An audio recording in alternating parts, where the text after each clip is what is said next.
En este video hablaremos sobre la enfermedad de Kienbock. Este tema está presentado por Lluvia Marisol Hernández Lugo para la materia de bioquímica metabólica. ¿Qué es la enfermedad de Kienbock?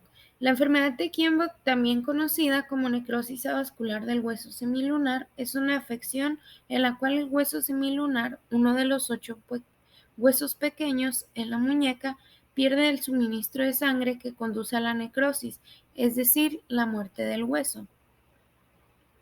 Antecedentes históricos. Como antecedentes tenemos que la enfermedad de Kienbock fue descrita en el año de 1910 por Robert Kienbock con el título de osteomalacia traumática del semilunar y sus consecuencias.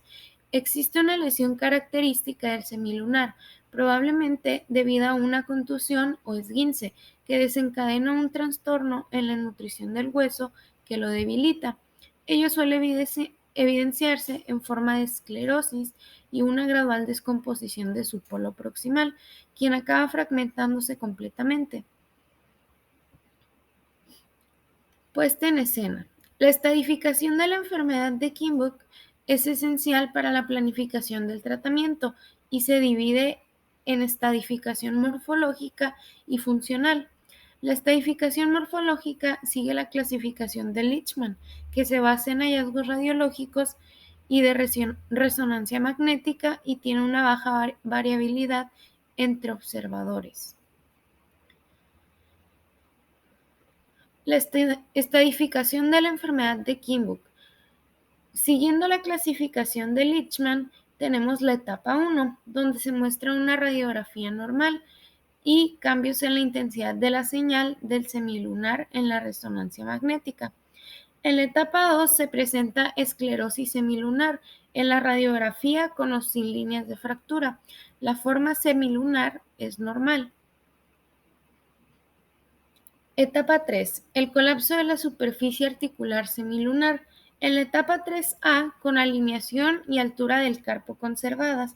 En la etapa 3B, con flexión de escafoides y pérdida de altura del carpo. Y en la etapa 3C se presenta fractura coronal asociada. En la etapa 4, es decir, la etapa 3B, más artrosis radiocarpiana o mediocarpiana.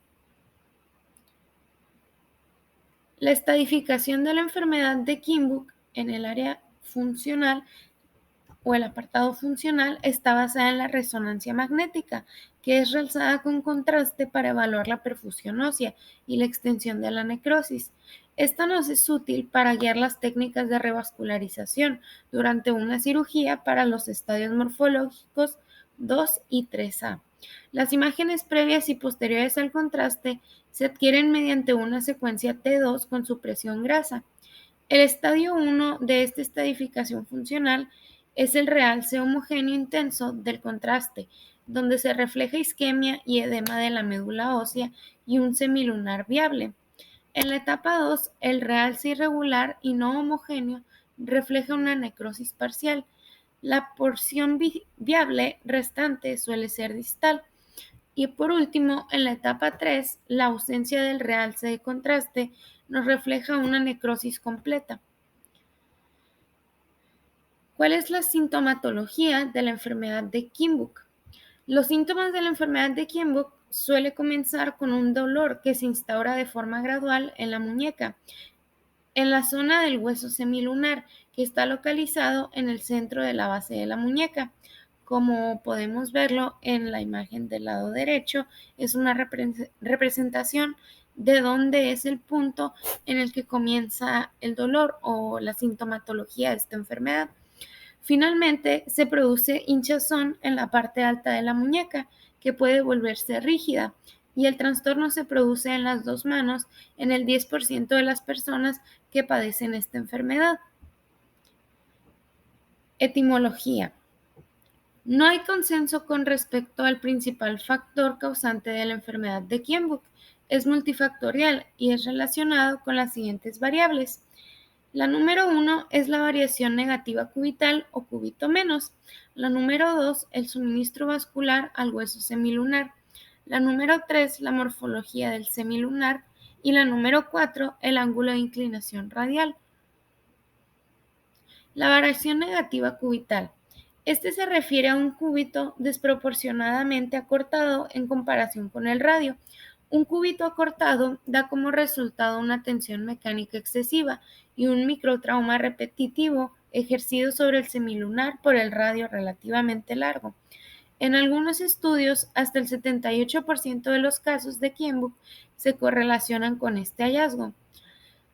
En el suministro vascular al hueso semilunar, el semilunar recibe un suministro de sangre de un número variable de arterias penetrantes dorsales y palmares que se ramifican desde los arcos radiocarpiano e intercarpiano dorsal y palmar. Los colaterales intraóseas son escasas. Cuanto menor sea el número de arterias penetrantes, especialmente las ramas palmares del arco palmar radiocarpiano, mayor será la probabilidad de desarrollar la enfermedad. Morfología del semilunar. El riesgo de desarrollar enfermedad de Kienbock aumenta a medida que disminuye el tamaño del semilunar, lo que obliga al semilunar a soportar una carga axial mayor. El semilunar puede tener una forma cuadrada o rectangular, que es donde se presenta el tipo 2 o tipo 3 de esta enfermedad, o una forma más triangular en la que la faceta articular medial está ausente, que este es el tipo 1. Este último tiene un patrón trabecular más débil y es un factor de riesgo para el desarrollo y progresión de la enfermedad.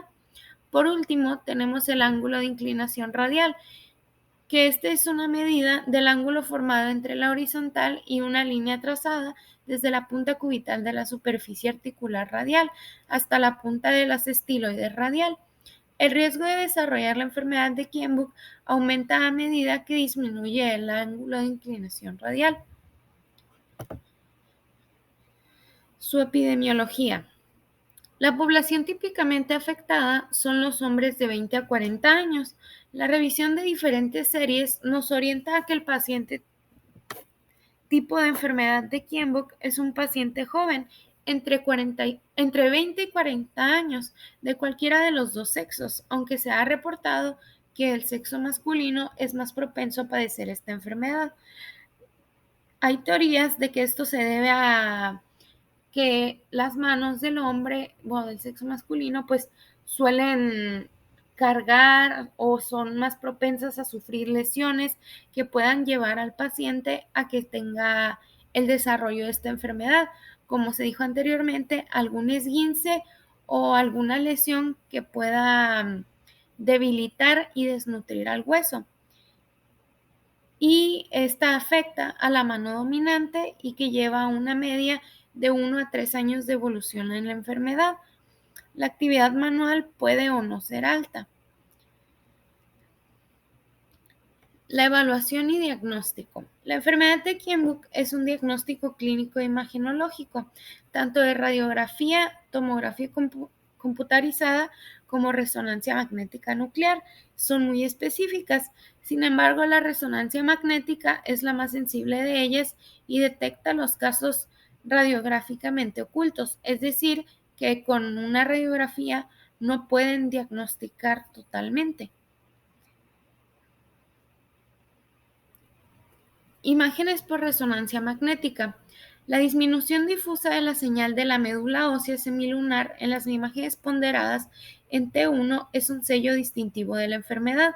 Los cambios de señal en las imágenes ponderadas en T2 o las imágenes de recuperación de inversión de T1 corta, que anulan la señal de la grasa, varían con la progresión y la extensión de la osteonecrosis. La resonancia magnética también evalúa la integridad del cartílago articular.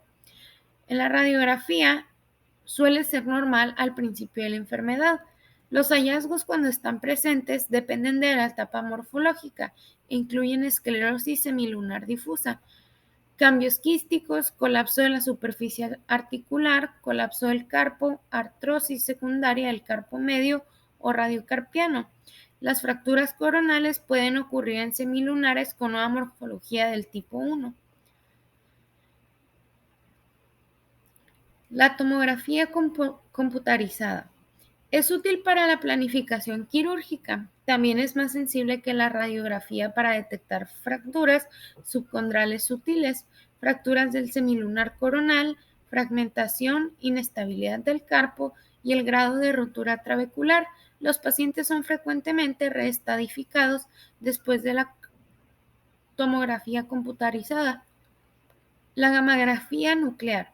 Los hallazgos son inespecíficos. Anteriormente encontró uso como complemento para diagnosticar la enfermedad en una etapa temprana y ha caído en desgracia desde que se introdujo la resonancia magnética, pues este lo ha reemplazado y se ha vuelto el método estándar para poder identificar y diagnosticar al paciente. Tratamiento o manejo.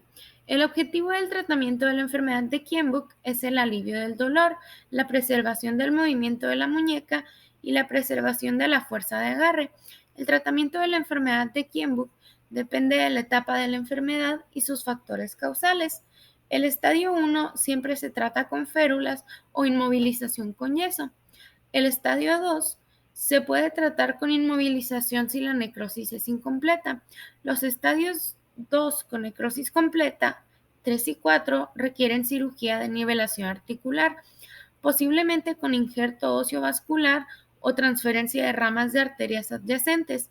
En los estadios 1, 2 y 3A se realizan medidas de descompresión y revascularización. En el 3B, técnicas de descompresión o paliativas, y en el 4, solo medidas paliativas. Las etapas posteriores pueden requerir carpectomía de fila proximal o artrodesis intercarpiana. Las medidas paliativas se realizan en los estadios más avanzados y hay dos tipos principales, los cuales son la carpectomía proximal y la artrodesis.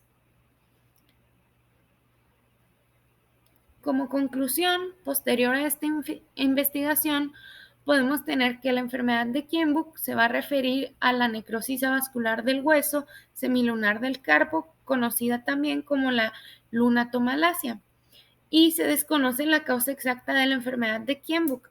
Puede resultar de un compromiso del flujo sanguíneo que irriga el semilunar y existen diversas teorías e hipótesis sobre las situaciones que pueden desembocar en esta enfermedad, aunque realmente ninguna de estas ha sido totalmente comprobada. Es decir, son antecedentes en común encontrados en pacientes, pero a pesar de los años no se ha logrado determinar en su totalidad qué la provoca. Como anteriormente se mencionó, lo que podría ser un esguince, una lesión o algún daño que no haya sido identificado anteriormente puede desencadenar en esta enfermedad o un mal tratamiento de una lesión en el área de la muñeca o en los huesos de esta. Y los tratamientos son muy variados, pues dependerán del estadio por el que esté cursando el paciente.